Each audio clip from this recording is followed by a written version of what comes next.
Hello दोस्तों, स्वागत है आपका रवि यादव क्लासेस में। आज हम डिस्कस करने वाले हैं ईपीएफ एक्ट 1952 के इम्पॉर्टेंट एमसीक्यू जो आपके एग्ज़ाम के लिए बहुत ही क्रूशियल हैं। ये एमसीक्यू आपको कॉन्सेप्ट समझने के साथ साथ एग्ज़ाम में फास्ट रिवीजन में भी हेल्प करेंगे। तो चलिए शुरू करते हैं बिना टाइम वेस्ट किए ईपीएफ एक्ट के कुछ इम्पॉर्टेंट एमसीक्यू। तो हमारा पहला क्वेश्चन है, Employee Provident Fund and Miscellaneous Provision Act was enacted in the year। तो Employee Provident Fund and Miscellaneous Provision Act कौन से ईयर में इनैक्ट हुआ था? तो इट वाज इनैक्टेड इन 1952। तो हमारा ऑप्शन हो जाता है ऑप्शन ए 1952। तो चलिए देखते हैं अगला question.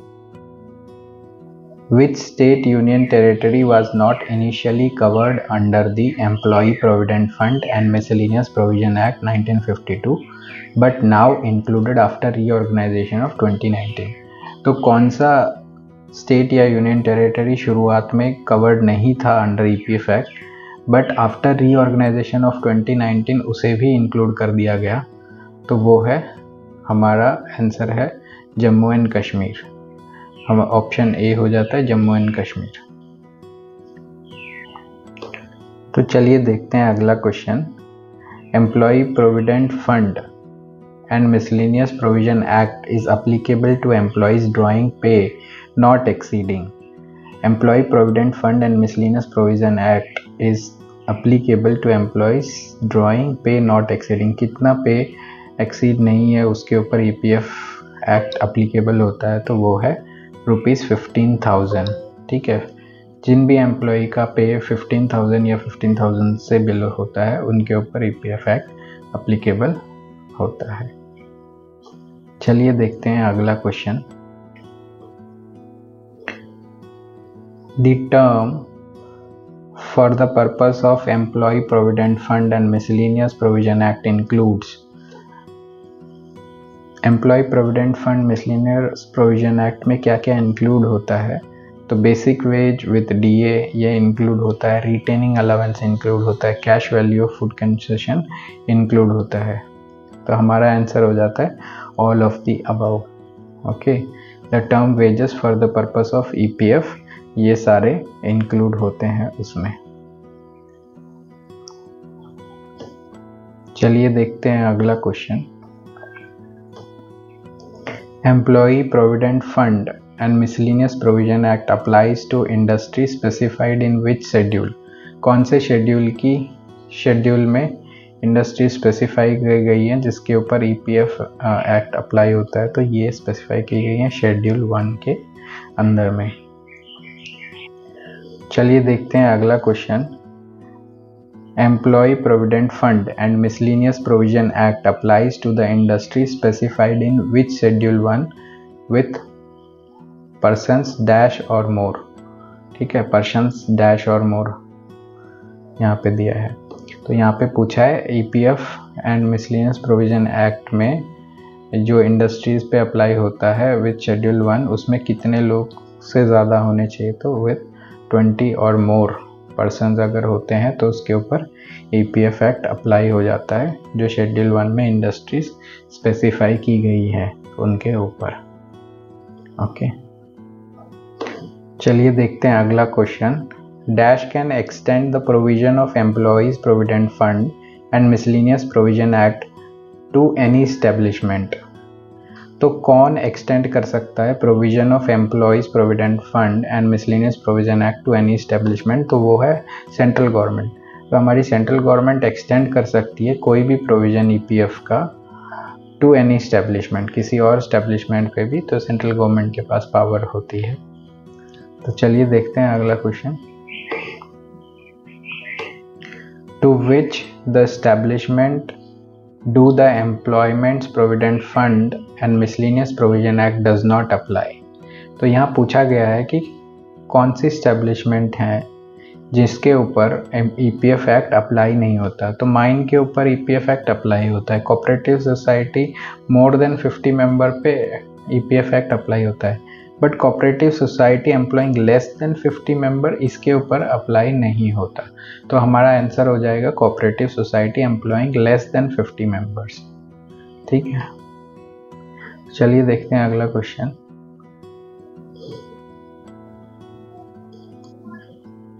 The date of establishment of a factory is the date when the factory starts or gets its।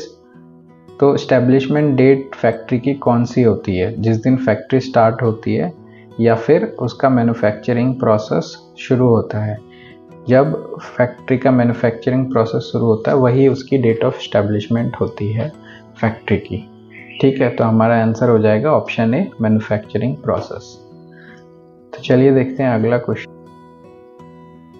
The date of establishment of a factory in case of shift of ownership is the date when the factory. मान लीजिए कि एक factory establishment date of factory की कैसे decide करेंगे अगर उसकी ownership transfer की गई है। तो इवन दो उसकी ओनरशिप ट्रांसफ़र भी की गई हो, जिस दिन उस फैक्ट्री का मैन्युफैक्चरिंग प्रोसेस स्टार्ट होता है उस दिन ही उसकी इस्टेब्लिशमेंट डेट मानी जाएगी, इवन दो उसे ट्रांसफ़र की गई हो। तो उसकी ट्रांसफ़र डेट या रजिस्टर्ड डीड डेट वो डेट नहीं होती फैक्ट्री की इस्टेब्लिशमेंट की। फैक्ट्री की इस्टेब्लिशमेंट की डेट होगी when the factory starts it's manufacturing process. ठीक है, चलिए देखते हैं अगला question. Central government shell consider as appropriate government in relation to establishment connected with। तो सेंट्रल गवर्नमेंट जो है उसको अप्रोप्रिएट गवर्नमेंट माना जाएगा कौन से इस्टेब्लिशमेंट, बिलो इस्टेब्लिशमेंट में से कौन से इस्टेब्लिशमेंट के लिए सेंट्रल गवर्नमेंट को अप्रोप्रिएट गवर्नमेंट माना जाएगा। तो यहाँ पे हमारे ऑप्शन है रेलवे कंपनी, उसके लिए भी सेंट्रल गवर्नमेंट ही अप्रोप्रिएट गवर्नमेंट है। मेजर पोर्ट के लिए भी सेंट्रल गवर्नमेंट अप्रोप्रिएट गवर्नमेंट है। माइन और ऑयल फील्ड के लिए भी सेंट्रल गवर्नमेंट अप्रोप्रिएट गवर्नमेंट है। तो यहाँ पे ऑल ऑफ दीज आ जाएगा, तो हमारा आंसर हो जाएगा ऑल ऑफ दीज। चलिए देखते हैं अगला question. Employee for the purpose of provident fund does not include. तो यहाँ पे बोला गया है एम्प्लॉय प्रोविडेंट फंड के पर्पस से इसमें से कौन सा एम्प्लॉय इंक्लूड नहीं होता in the purview of provident fund. तो कॉन्ट्रैक्ट एम्प्लॉय ये पीएफ के लिए इंक्लूड होता है पीएफ के परव्यू में। Apprentice under apprentice act 1961 apprentice जो होते हैं ना, जो ट्रेनी होते हैं, they will not be included, है ना। अप्रेंटिस अंडर द एक्ट 1961 के अंदर किसी को अप्रेंटिस माना गया है तो वो he will not be included under the purview of PF. ठीक है, apprentice not covered in the act ये कवर होंगे। ठीक है, तो हमारा आंसर हो जाएगा अप्रेंटिस अंडर अप्रेंटिस एक्ट 1961। ठीक है, चलिए देखते हैं अगला question. Which of the person is included in the definition of employee। इसमें से कौन से persons जो हैं वो इंक्लूड किए गए हैं डेफिनेशन ऑफ द एम्प्लॉय के अंदर में। ठीक है, part time employee, sweeper working just twice a week, gardener working for only 10 days in a month। तो ये सारे employee will comes under the definition of employee for the purpose of PF. ठीक है, ये सारे employee will be comes under the definition of employee. ठीक है, चलिए देखते हैं अगला क्वेश्चन।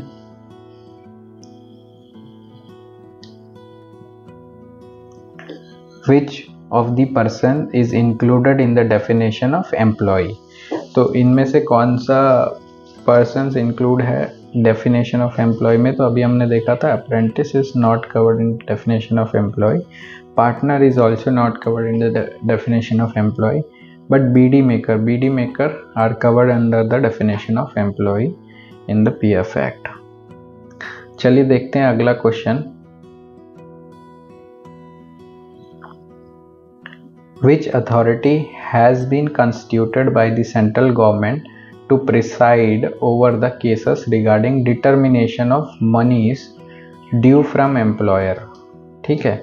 अगर किसी एम्प्लॉयर से पैसा बाकी है देना एम्प्लॉय को, तो यहाँ पे अथॉरिटी कंस्टिट्यूट की गई है सेंट्रल गवर्नमेंट ने, जो preside over the cases regarding determination of moneys dues from employer. ठीक है, तो ये कौन सी अथॉरिटी कॉन्स्टिट्यूट की गई है सेंट्रल गवर्नमेंट, तो ये है employees provident fund appellate tribunal. ठीक है, EPF appellate tribunal, employees provident fund appellate tribunal. तो ये कॉन्स्टिट्यूट किया गया है सेंट्रल गवर्नमेंट के द्वारा, जो कि देखेगा जिस भी एम्प्लॉयर से कोई भी मनी ड्यू है टू बी पेड। ठीक है, चलिए देखते हैं अगला question. What percentage of basic wage, dearness allowance and retaining allowance of an employee is paid as contribution by the employer in general. तो यहाँ पे बोला है कितना परसेंटेज पे करता है एक employee for EPF, towards EPF, तो वो है हमारा 12%। तो एक एम्प्लॉय कंट्रीब्यूट करता है 12% towards employ provident fund. Okay, towards his provident fund he contribute 12%। चलिए देखते हैं। सुपरएनुएशन मीन्स, सुपरएनुएशन का मतलब है the member of pension scheme who has attain the age of dash years. तो कितना ईयर उसने अटेन कर लिया एज पर सुपरएनुएशन, तो उसे सुपरएनुएशन माना जाएगा। अगर उसने 58 ईयर्स अटेन कर लिया, that means that is the age for superannuation. ठीक है, चलिए देखते हैं अगला question. The Employee Provident Fund Scheme is administered by, Employee Provident Fund Scheme जो है ये एडमिनिस्टर की जाती है सेंट्रल बोर्ड के द्वारा। ठीक है, सेंट्रल बोर्ड के द्वारा ये एडमिनिस्टर की जाती है EPF स्कीम जो है। चलिए देखते हैं अगला question. Excluded employee for the purpose of EPF। तो कौन से वाले एम्प्लॉय को एक्सक्लूड किया गया for the purpose of EPF? तो एक employee who has been a member of the fund withdraw his full amount from his accumulation of the fund.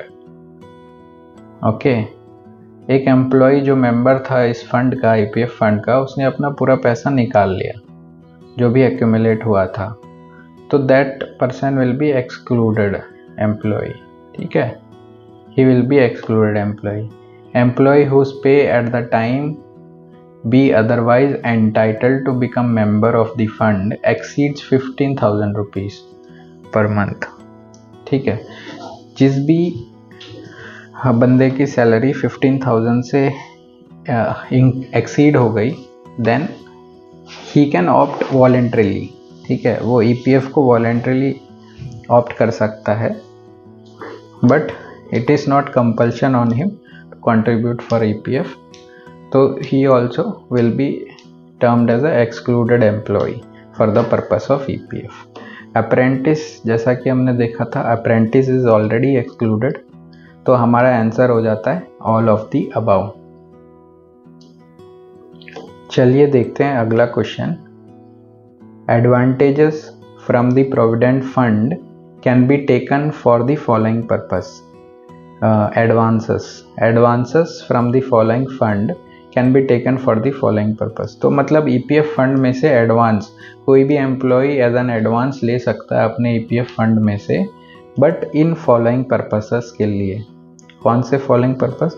Payment for the premium toward policy, कोई life insurance policy है उसके payment के लिए वो advance ले सकता है EPF, अपने EPF फंड में से, या फिर उसने कुछ घर कंस्ट्रक्ट करना है या फ्लैट खरीदना है तो उसके लिए वो अपने EPF फंड में से एडवांस निकाल सकता है, या फिर उसकी फैक्ट्री क्लोज हो गई है जहाँ वो काम करता था, या वो एस्टेब्लिशमेंट क्लोज हो गई टेम्प्रेरी, ना वो अभी वो वर्क पे नहीं जा रहा है, तो he can withdraw, he can take advance from his provident fund account. तो यहाँ पे आंसर हो जाता है ऑल ऑफ दी अबव। तो इन फॉलोइंग पर्पसेस के लिए एक एम्प्लॉय अपने फंड में से एडवांसेस ले सकता है। चलिए देखते हैं अगला क्वेश्चन। तो अगले क्वेश्चन में दिया है in which cases the advance from the provident fund can be taken for the medical purpose. तो कौन से केसेस में प्रोविडेंट फंड लिया जा सकता है मेडिकल पर्पसेस के लिए। तो हॉस्पिटलाइजेशन लास्टिंग 1 मंथ और मोर, अगर वो 1 महीने से ज़्यादा हॉस्पिटलाइज हो जाता है तो क्या वो एडवांस ले सकता है। तो यस। मेजर सर्जरी हो जाती है, ऑपरेशन इन द हॉस्पिटल, तो उसके लिए भी वो एडवांस ले सकता है अपने ईपीएफ में से। या मेंटल रीअरेंजमेंट हो जाता है, कुछ मेंटल इशू हो जाता है, तो in that case also he can take advance from the EPF account. तो यहाँ पे आंसर हो जाता है ऑल ऑफ द अबव। चलिए देखते हैं अगला क्वेश्चन। अगले क्वेश्चन में दिया है which cases the advance from the provident fund can be taken for the marriage related purpose. Marriage related purpose में कौन से चीज़ों के लिए वो एडवांस ले सकता है। तो मैरिज ऑफ डॉटर एंड सन, अपने बेटे बेटी की शादी के लिए वो एडवांस ले सकता है, या खुद की शादी के लिए एडवांस ले सकता है, या भाई या बहन की शादी के लिए भी एडवांस ले सकता है। तो यहाँ पे ऑल ऑफ दी अबाउ हमारा आंसर हो जाएगा। तो for provident fund an employee can take advance for the self marriage, daughter या सन मैरिज, या मैरिज ऑफ ब्रदर या सिस्टर। ठीक है, चलिए देखते हैं अगला question. Full accumulation with the interest thereon are refunded in the event of. तो जितना भी अमाउंट एक्यूमुलेट हुआ है वो इंटरेस्ट के साथ रिफंड किया जाएगा इन द इवेंट ऑफ, क्या हो जाती है, अगर उसकी डेथ हो जाती है, या परमानेंटली डिसेबल हो जाता है, या वो रिटायर हो जाता है, सुपर एनुएशन अचीव कर लेता है, that means at the age of 58।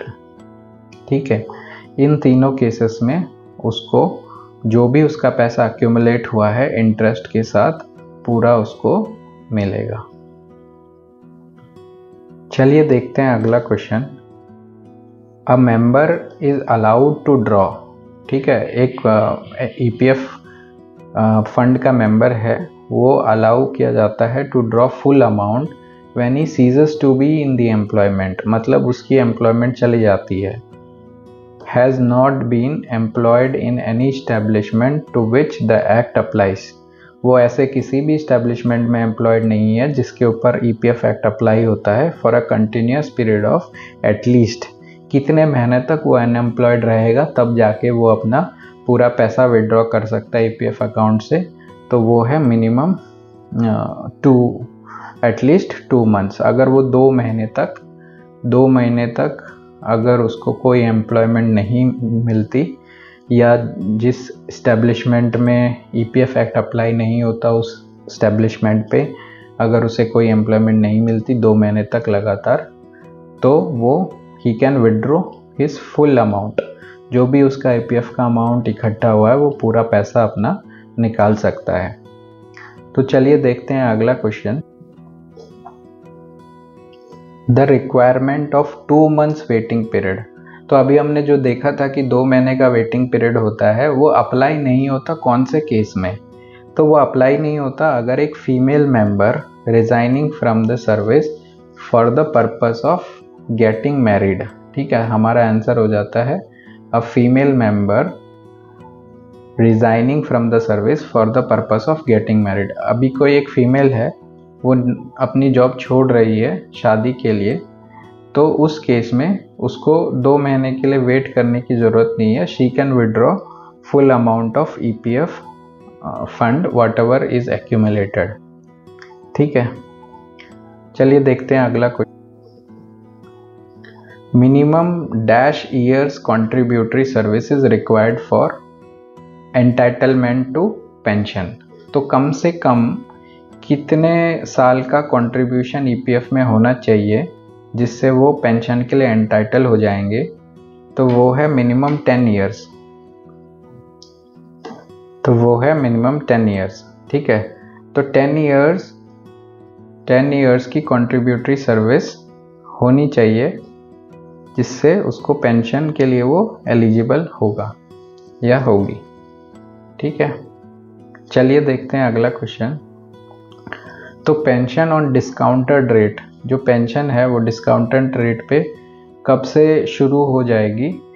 Payable on attaining the age of dash years, तो वो 50 की एज से शुरू हो सकती है एट द डिस्काउंटेड रेट। ठीक है, चलिए देखते हैं अगला question. The rate of minimum window pension, तो मिनिमम विडो पेंशन कितनी मिलती है एज पर ईपीएफ एक्ट? तो वो है ₹1000 per month.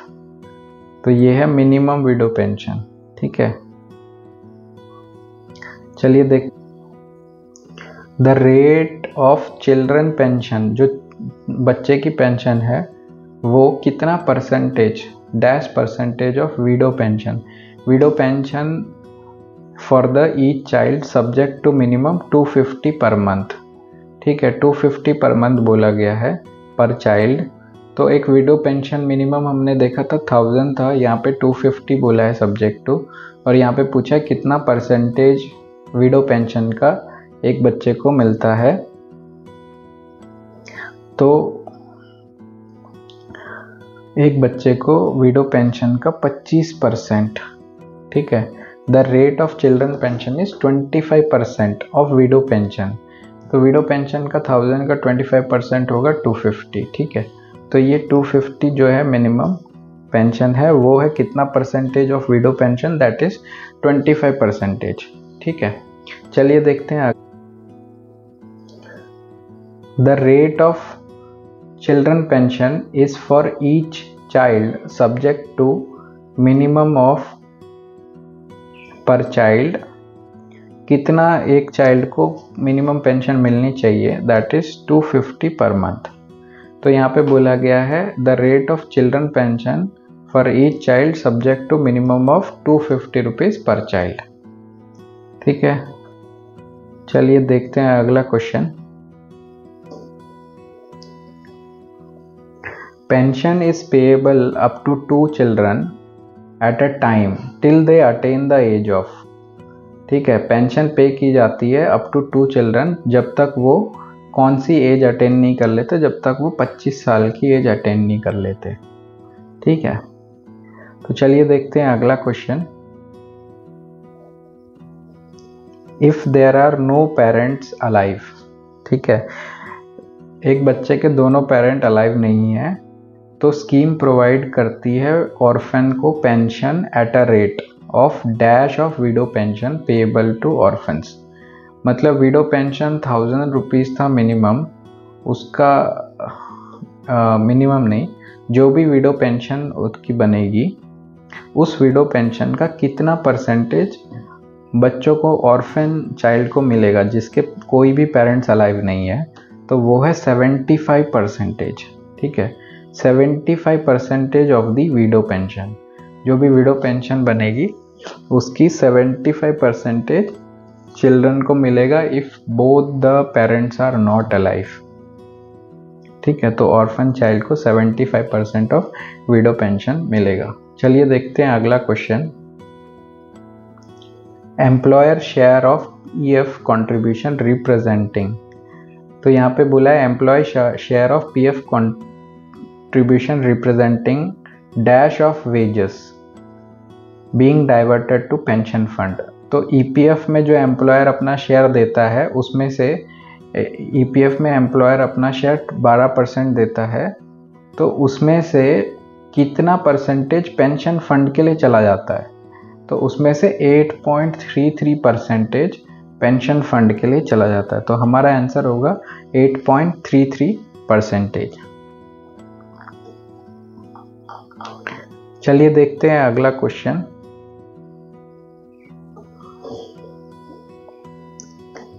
The employer are required to pay contribution to the insurance fund.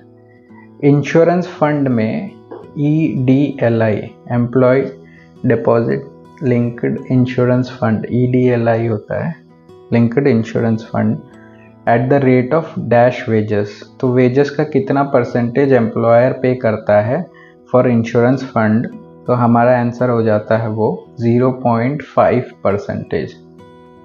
ठीक है, that will be contributed toward the insurance fund by the employer. तो चलिए देखते हैं अगला क्वेश्चन।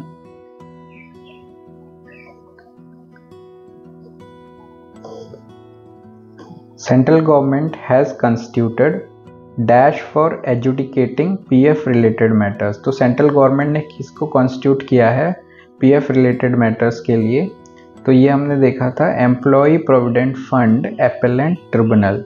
तो हमारा आंसर हो जाता है employee provident fund appellate tribunal. इसको सेंट्रल गवर्नमेंट ने कंस्टिट्यूट किया है for adjudicating PF related matters के लिए। तो दोस्तों ये थे ईपीएफ एक्ट के इम्पोर्टेंट एमसीक्यू। उम्मीद है आपको सेशन पसंद आया होगा और आपके कॉन्सेप्ट भी क्लियर हुए होंगे। अगर आपको वीडियो हेल्पफुल लगा हो तो लाइक ज़रूर करें, कमेंट करके बताएं कितने क्वेश्चंस आपने सही किए और शेयर करें अपने सभी स्टूडेंट्स के साथ जो कॉम्पिटिटिव एग्ज़ाम की तैयारी कर रहे हैं। और हाँ, अगर अभी तक चैनल सब्सक्राइब नहीं किया तो सब्सक्राइब करके बेल आइकन दबाना ना भूलें ताकि आपको मिलता रहे ऐसा ही हेल्पफुल कंटेंट सबसे पहले। मिलते हैं अगले सेशन में एक नए टॉपिक के साथ। तब तक के लिए प्रैक्टिस करते रहिए, सीखते रहिए। धन्यवाद।